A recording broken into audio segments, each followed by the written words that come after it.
The Hindu Kush Mountains of northern Pakistan form a geography of sheer verticality and isolation. This region serves as a cultural baseline for deeply traditional, strictly observed Islamic norms. Yet, in the shadows of these peaks, the Kalash people have maintained a lifestyle that defies every surrounding expectation. They are polytheists who cultivate vineyards and celebrate ancient festivals in a region where such practices have largely vanished. Visually, the Kalash are a distinct departure from their neighbors. Many members of the tribe possess light-colored eyes and fair complexions, features that appear in sharp relief against the demographic profile of the surrounding valleys. This physical contrast sustains the local belief that the Kalash are the direct descendants of Alexander the Great's soldiers.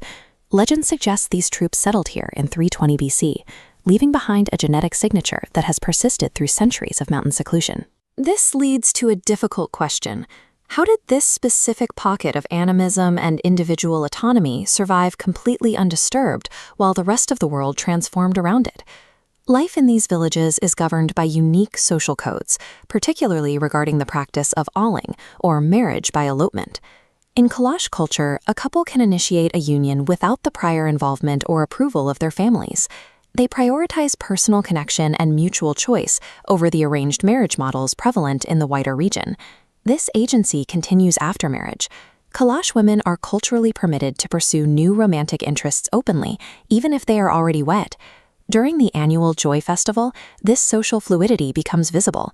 The community gathers for dance and song, and it is during this time that women may choose to seek new partners and transition to new relationships without facing local stigma.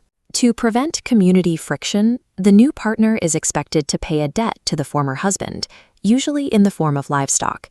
This exchange formalizes the new relationship and settles the transition. By utilizing this system of compensation, the Kalash have built a society where marital bonds are secondary to individual movement and ongoing consent. This focus on personal agency is mirrored in their spiritual lives. The Kalash see the natural world as a collection of divine spirits, where mountains, rivers, and forests all possess their own spiritual presence. The community manages biological cycles through the Bashali, a dedicated structure where women stay during menstruation and pregnancy. For the Kalash, the Bashali provides a space for spiritual reflection. It serves as a physical break from the labor of daily life, where women are supported by their families while maintaining a distance from the main village. Men undergo their own period of separation. As a rite of passage, young men are sent alone into the high mountains to herd goats, surviving on meat and milk to prove their endurance and self-sufficiency. These traditions are often punctuated by winemaking. The Kalash produce wine as a communal effort, using it as a sacred offering during festivals, in a country where alcohol production is otherwise strictly prohibited. From the seclusion of the Bashali to the isolation of the mountainside, these rituals integrate the community into the physical and spiritual demands of the landscape. However, the same isolation that preserves these customs also leaves the community vulnerable to biological mysteries that have baffled modern medicine. This is most evident in the day and night disease.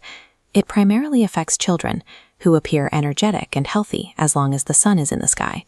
But as twilight fades, the children undergo a sudden, total transformation. They become paralyzed and unresponsive, slipping into unconsciousness until morning. Doctors initially suspected a sunlight deficiency, but as this timeline shows, the paralysis onset correlates with the clock, not the light itself.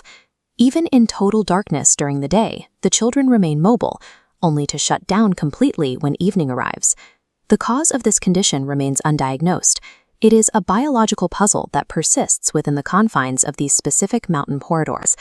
Despite these challenges, the Kalash maintain a culture of tactile warmth. Young girls, for example, greet one another by gently kissing the backs of each other's hands. They also maintain a bridge to the past through the mandak ceremony. Families bake walnut bread and roast pumpkins, shutting doors to allow the spirits of their ancestors to return and share a communal meal. These traditions are not static. While the ancient Budak courtship ritual has faded into memory, the harvest festivals it once accompanied have been adapted to fit the community's modern needs. Their identity is visually reinforced through elaborate headdresses decorated with shells and beads, symbols of a cultural lineage that has resisted assimilation for millennia. The Kalash exist as a living exception to the regional norm. Their survival suggests that concepts of social fluidity and physical autonomy can be ancient choices, preserved by the same geography that keeps the rest of the world at a distance.